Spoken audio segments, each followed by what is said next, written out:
আমি একটু সাহস পেলাম যে যাক একজন লোক পেলাম, তো আল্লাহ টাইপের লোক, তা আমার জন্য অনেক মানে স্বস্তি ছিল ওই মুহূর্তটা। ওই একটা যে ভয়ঙ্কর মানে যে নির্জন যে পরিবেশটা ছিল, ওটা থেকে মনে হচ্ছে যে আমি রক্ষা পেলাম।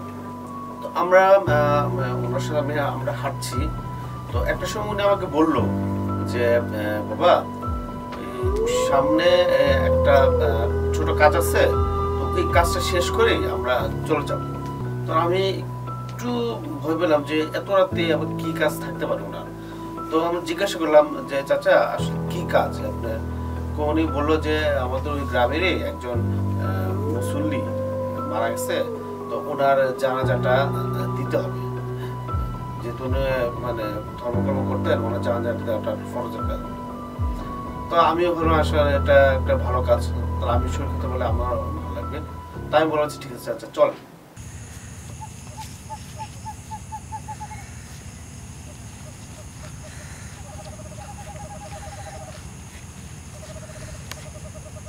হুজুর, আপনার বাড়ি কোথায়? আমার বাড়ি জি।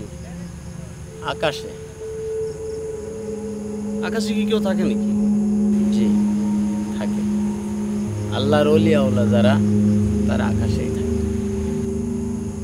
আমিও ওখানে থাকি।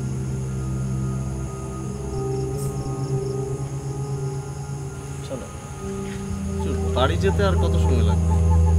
না বেশি, অল্প একটু রাস্তা। সামনে একটা হুজুর মারা গেছে, ওনার জানাজা শেষ করে আমরা আপনাকে বাড়িতে পৌঁছায় দিয়ে আমি আমার বাড়ি চলে যাবো। তাহলে চলুন যাই। ঠিক আছে, চলো।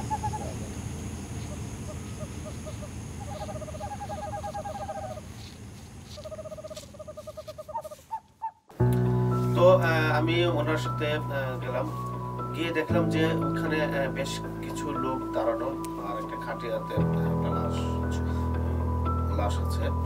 তো ওখানে দেখে তো উনি ওখানে সবাই মিলে আমরা জানাজাটা করলাম। করার পরে তারপরে ওই যে চাচা উনি আমাকে বললো যে বাবা উনি তো খুব আমাদের এই এলাকার ধর্মপ্রাণ মুসলিম ছিলেন, তো লাস্টবারের মতন ওনার চেহারাটা মানে একটু দেখে যায়। তো আমি বললাম হ্যাঁ এটা তো খুব দেখা উচিত, যা যা যা যা বললাম। তখন আমি ওনার মুখমণ্ডল থেকে আমি কাপড়টা একটু সরালাম আমার মুখ দেখার জন্য।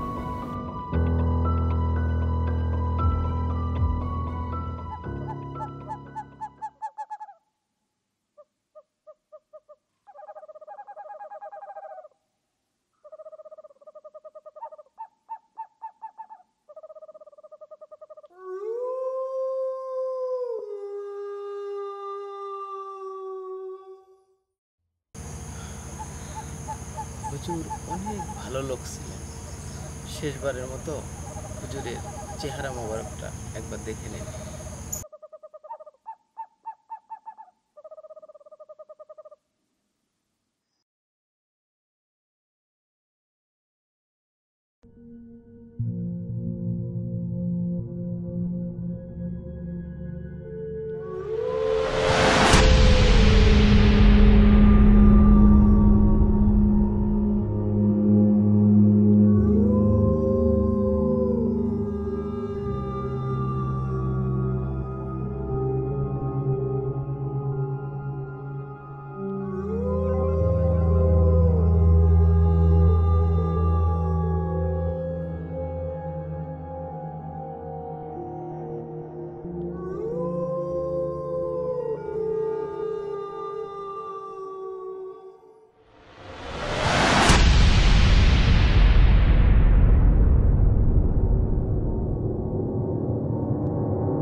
কাপড়টা সরানোর পর আমার মুখ থেকে যে জিনিসটা আমি দেখলাম, মানে ওইটা একটা সাধারণ মানুষের পক্ষে বলাটা খুবই কঠিন, এবং মানে সেটা বোঝানো যাবে না যে এটা কি এক পরিস্থিতি সেটা একটা মানুষের যে তৈরি হতে পারে।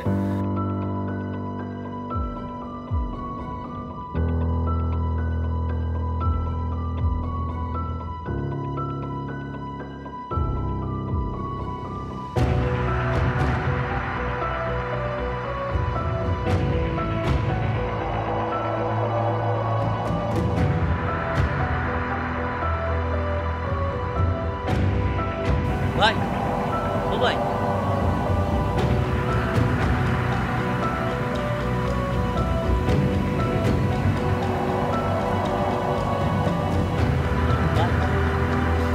ভাই, ভাই, আপনি এখানে পড়ে রয়েছেন কে?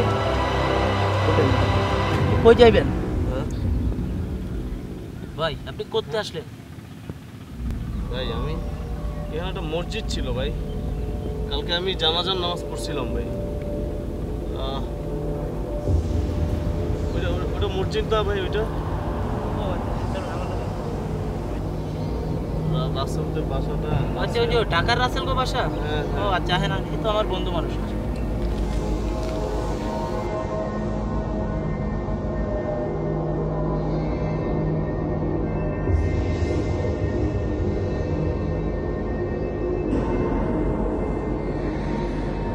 তো হঠাৎ একটা লোক আসলো, একটা লোক এসে আমাকে জিজ্ঞাসা করলো কোথায় থেকে আসছি, কোথায় যাবো। তো মূলত উনি আমাকে উদ্ধার করে আমার বন্ধুর কাছে পৌঁছে দিল। পরে অবশ্যই জানতে পেরেছিলাম যে উনি ওই পুকুরের রক্ষণাবেক্ষণ দায়িত্ব উনি মাছ ছেড়েছেন এবং ওটা রক্ষণাবেক্ষণ দায়িত্বে ছিলেন। এটাই ছিল আসলে আমার জীবনের সবচেয়ে একটা বাস্তব এবং খুবই ভয়ঙ্কর একটা অভিজ্ঞতা, যেটা আমি আজও ভুলতে পারিনি, হয়তো কখনোই ভুলতে পারবো না।